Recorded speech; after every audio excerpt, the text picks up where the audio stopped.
आज का आपका जो टॉपिक है वो है about excretory system that is present in humans के अंदर एक्सक्रीटरी सिस्टम या यूरिनरी सिस्टम किस तरह का होता है। तो बेसिक इसके स्ट्रक्चर्स देखते हैं कि what are the structures that are present in the excretory system. हमारे स्ट्रक्चर के अंदर पेयर ऑफ किडनीज होगा, 2 अदद किडनीज मौजूद होते हैं हमारी बॉडी के अंदर लेफ़्ट एंड राइट साइड पर। उसके बाद आता है कि इसके अंदर यूरेटर्स मौजूद होंगे, ठीक है। पेयर ऑफ यूरेटर्स होंगे, जैसे पेयर ऑफ किडनीज़ हैं वैसे ही पेयर ऑफ यूरेटर्स होंगे, यानी कि हर एक किडनी के साथ एक अदद यूरेटर मौजूद होगा। अच्छा जी, उसके बाद अगर हम देखें तो इसके अंदर आता है कि यूरेटर के बाद इसके अंदर मौजूद होंगे ब्लैडर, एक सिंगल ब्लैडर जो है वो इसके अंदर मौजूद होगा। ये हमारे पास पेयर ऑफ किडनीज़ आ गए हैं, ये हमारे पास यूरेटर का पेयर है जो कि इधर से एक्सटेंड कर रहा है, ये हमारे पास ब्लैडर आ गया। और ब्लैडर के बाद लास्ट हमारे पास आता है यूरेथ्रा। यूरेथ्रा जो है वो हमारे पास ओपनिंग होगी जहाँ से जो यूरिन होता है वो पास होता है, और इस ओपनिंग के ऊपर मसल्स मौजूद होते हैं जिनको हम स्फिंक्टर मसल्स कहते हैं। स्फिंक्टर मसल्स क्या करते हैं, वो कंट्रोल कर रहे होते हैं कि इनकी ओपनिंग एंड क्लोजिंग को, ठीक है। तो ये हमारे पास आ गए pair of kidneys, pair of ureters, urinary bladder and urethra. ये हमारे पास पेयर ऑफ किडनीज आ गया, ये हमारे पास पेयर ऑफ यूरेटर आ गया, ये हमारे पास ब्लैडर आ गया एंड ये हमारे पास यूरेथ्रा आ गया। अच्छा, अब उसके बाद आता है कि ये जो हमारे पास किडनीज़ हैं इसके अंदर, इसके भी कौन कौन से पार्ट्स होते हैं किडनीज़ का। अगर हम सेक्शन करें तो इसके अंदर हमें 3 बेसिक पार्ट्स दिखाई देते हैं।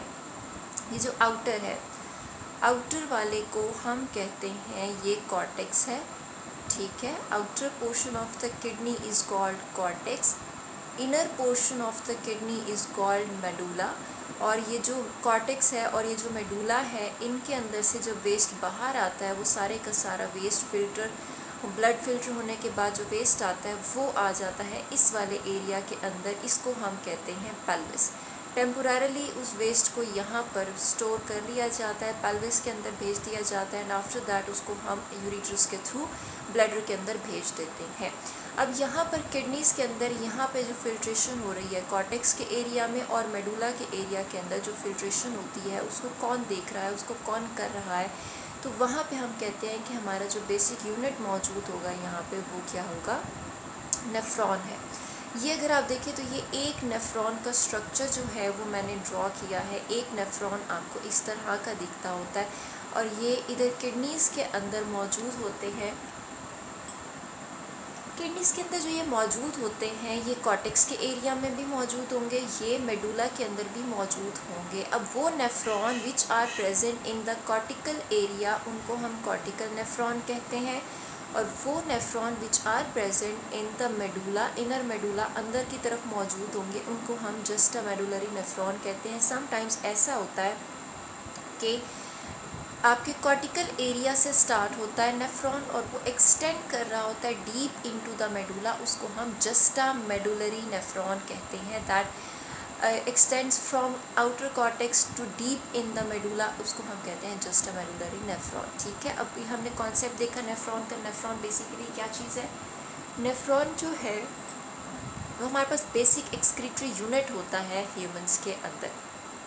अब पोजीशन की हमने बात की है, पोजीशन ऑफ नेफ्रॉन क्या होता है, हमने कहा कि ये 2 एरियाज़ में मौजूद हो सकता है, ये या तो कॉर्टिकल एरिया में मौजूद होगा या फिर ये नेफ्रॉन के मेडुला के पार्ट में मौजूद होगा। कॉर्टिकल नेफ्रॉन होते हैं एक टाइप और दूसरी टाइप हमारे पास जस्टा मेडुलरी नेफ्रॉन होते हैं। अब हम नेफ्रॉन के अल्ट्रा स्ट्रक्चर को थोड़ा सा डिस्कस करेंगे। इसके अंदर क्या होता है, एक नेटवर्क ऑफ कैपिलरीज मौजूद होता है, नेटवर्क ऑफ कैपिलरीज। इस नेटवर्क ऑफ कैपिलरीज को हम कहते हैं ग्लोमेरुलस, ठीक है। This network of capillaries is called glomerulus. उसके बाद आता है कि इस नेटवर्क ऑफ कैपिलरीज के इर्द गिर्द एक कैप्सूल का एरिया मौजूद होगा, एक कवरिंग मौजूद होगी, एक कप शेप्ड एरिया मौजूद होगा, उसको हम कहते हैं बोवेन्स कैप्सूल, ठीक है।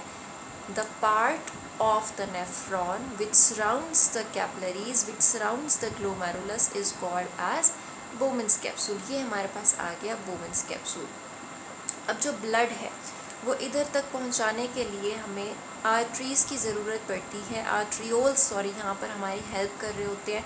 एक के थ्रू ब्लड एंटर होगा, दूसरे के थ्रू फिल्टर्ड ब्लड वापस जाएगा। तो एक जिसके थ्रू ब्लड एंटर हो रहा होता है, जो ग्रीन कलर का आपको दिख रहा है आर्ट्रियोल, इसको हम कहते हैं एफरेंट आर्ट्रियोल। एफरेंट, ठीक है, afferent arteriole through which blood enters the kidney. And then second efferent arteriole, second वाली आ जाती है, through which blood leaves the kidney. ठीक है, एक से किडनीज के अंदर आ रहा है और एक से किडनीज के बाहर जाएगा। ठीक है, सो जिससे अंदर जा रहा है वो एफरेंट आर्ट्रियोल आ जाता है, जिससे बाहर जाएगा वो इफरेंट आर्ट्रियोल हमारे पास मौजूद होता है। अच्छा जी, अब हम नेफ्रॉन की इसकी बात करते हैं कि नेफ्रॉन के कौन कौन से पार्ट्स यहाँ पे मौजूद हैं। एक ग्लोमेरुलस हो गया, एक बोमेंस कैप्सूल हो गया। ये जो हमारे पास कॉन्वोलेटेड सा पार्ट है, इसको हम प्रॉक्सिमल ट्यूब्यूल कहते हैं। उसके बाद यहाँ पर हमारे पास जो एरिया मौजूद है ये वाला, इसको हम लूप ऑफ हैनल कहते हैं। लूप ऑफ हैनल दो तरह का होगा, डिसेंडिंग लूप ऑफ हैनल होता है और असेंडिंग लूप ऑफ हैनल होता है। लास्ट में हमारे पास आ जाती है यहाँ पर डिस्टल ट्यूब्यूल आती है। डिस्टल ट्यूब्यूल के अंदर जो है वो लास्ट हमारा नेफ्रॉन का ये पार्ट होता है। उसके बाद जो भी आपका वेस्ट होता है वो इस कलेक्टिंग ट्यूब्यूल के अंदर डाल दिया जाता है और ये कलेक्टिंग ट्यूब्यूल आगे जाकर इसको पेल्विस में ड्रेन कर देती है, पेल्विस में खाली हो जाती है। ठीक है, तो नेक्स्ट टाइम हम देखेंगे आगे जाकर मज़ीद नेफ्रॉन का कौन सा स्ट्रक्चर जो है वो रहता है, हमने डिस्कस करना है और ये किस तरह से फंक्शन करते होते हैं फिल्ट्रेशन के अंदर, ब्लड फिल्ट्रेशन में, उसको हम डिस्कस करेंगे।